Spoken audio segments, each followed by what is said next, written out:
What's up, Guyton? My man, what's happening? Hey, everyone, welcome to the fourth episode of the Run It Back podcast, where we all understand that success always awaits us on the other side of hard, but to get there, you always got to be willing to wake up and run it back. Welcome, Guyton.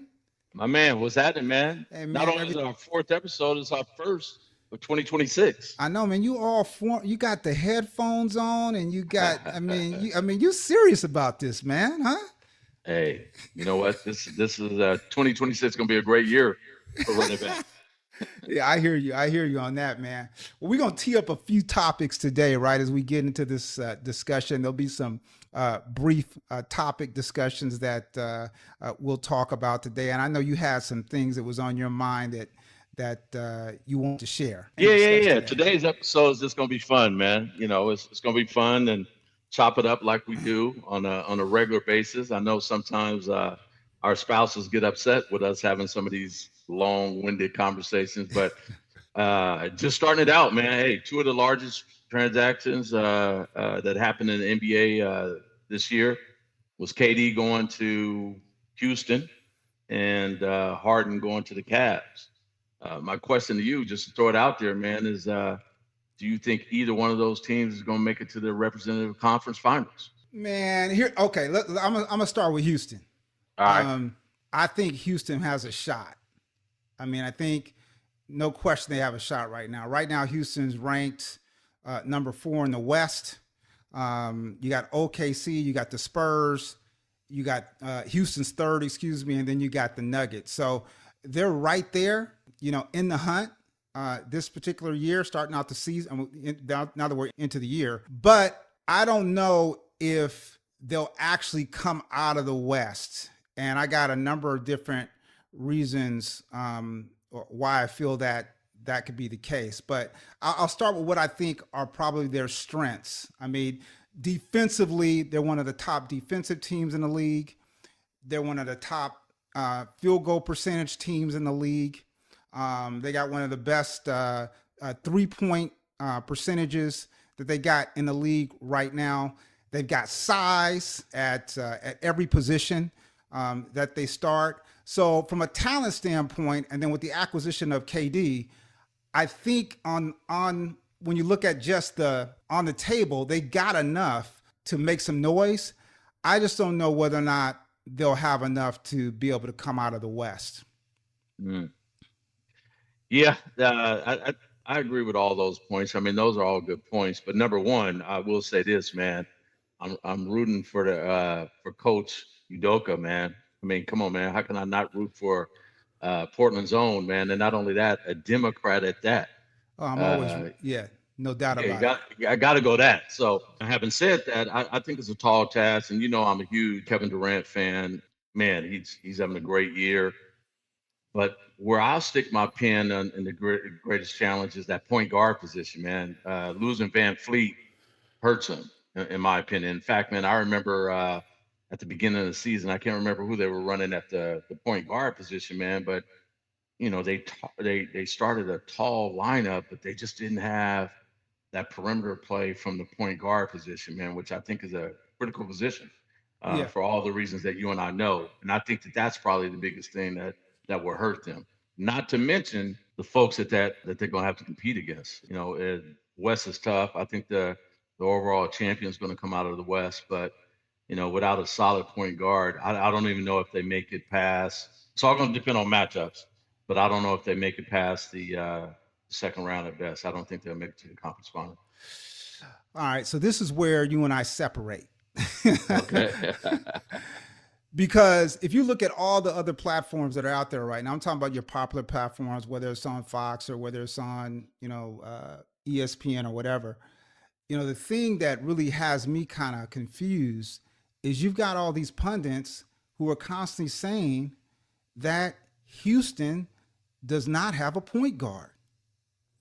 And I'm going, am I missing something here? Because they have the answer, and it's Reed Sheppard. Reed Sheppard is your point guard. But if you look at any type of platform right now, they're acting like, Houston has no point guard.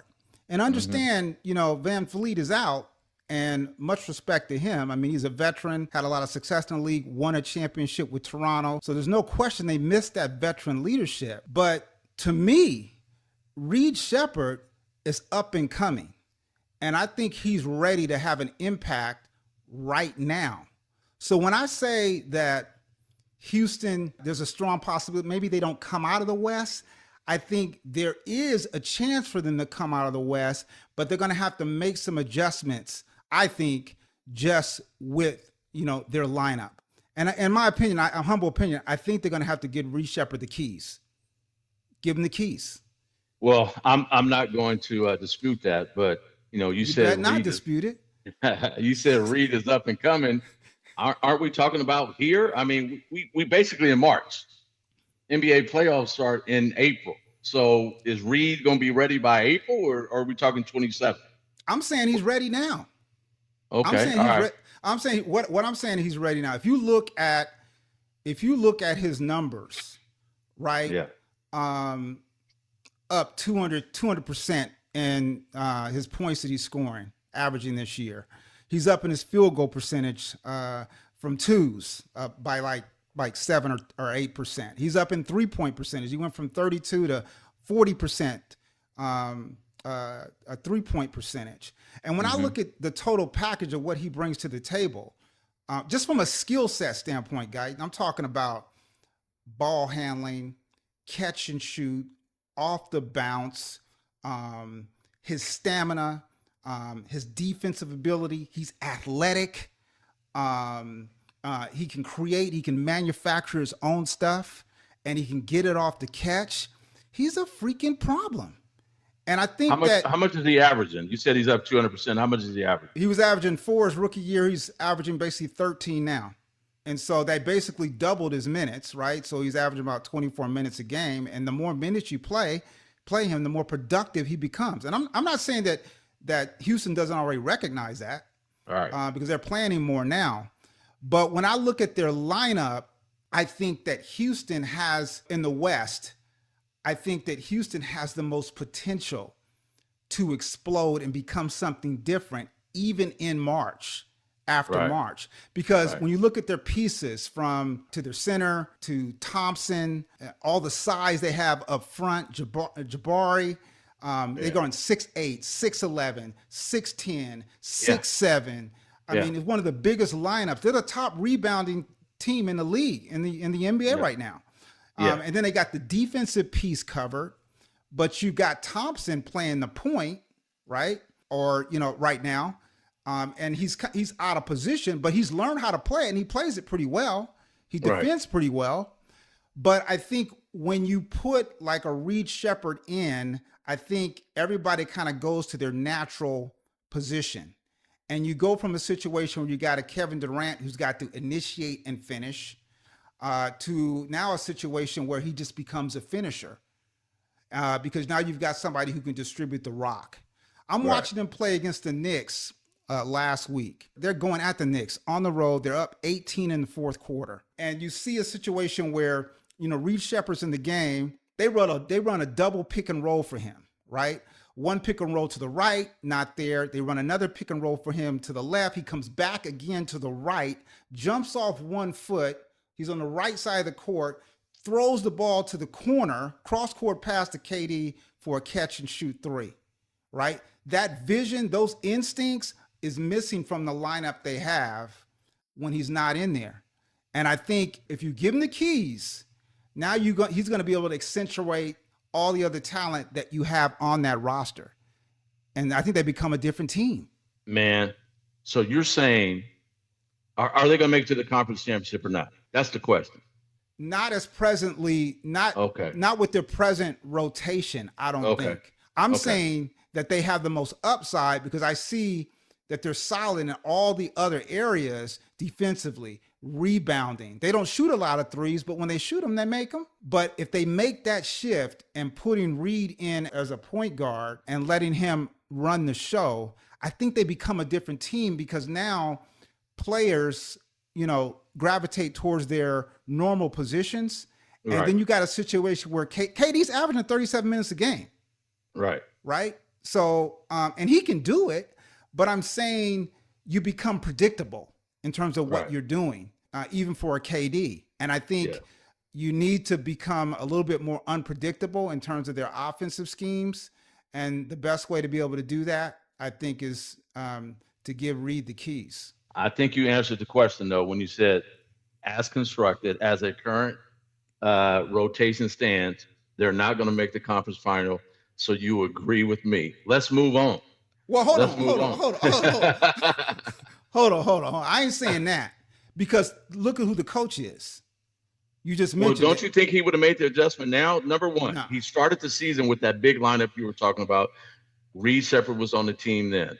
Reed Sheppard has not started. If he has started, he's not a permanent starter, and he's not permanently in their rotation. So I would think that Ime has had a chance to look at him last year and this year, and he's still in that same position. He's given him more minutes, but that doesn't necessarily mean that he's giving them the keys to run the team. I think over 2 years, he would have been able to recognize that over 2 seasons, he would be able to recognize, okay, this is my guy. He can run this team. Here's the keys to my Cadillac. He ain't going to give him the keys to the Bentley. He's not going to give him the keys to that, right? Well, He may give them to your golf cart, but he ain't Right. giving them to that. Well, but think about who they integrated into the squad. Who did they acquire? Kevin Durant. Okay. So when you acquire that level of talent, right? That level of talent creates a lot of momentum, right? In terms Yeah. of the offensive scheme and what you do offensively. Yeah. But the reason why I mentioned Ime is because Ime is a transformational coach. And when I say this, I mean that he's taken teams that are predominantly one-on-one, your turn, my turn type of situation Yes. that he inherited with Boston. Right? Absolutely. Remember, that was the Yeah. problem. That was the problem for the first half of the season, beyond the first half of the season. So it takes time to sell it, Yeah. I think. And with Kevin Durant coming on board, for him to get integrated with the squad, and then you could still make some rotational changes Yeah. as you sell your program and what you're trying to accomplish to advance to the Western Conference Finals and hopefully get to the NBA championship. So I think Ime can sell it. He's good at doing transformations and more balance of being able to take the ball out of Durant's hands and not have him be so much of an initiator.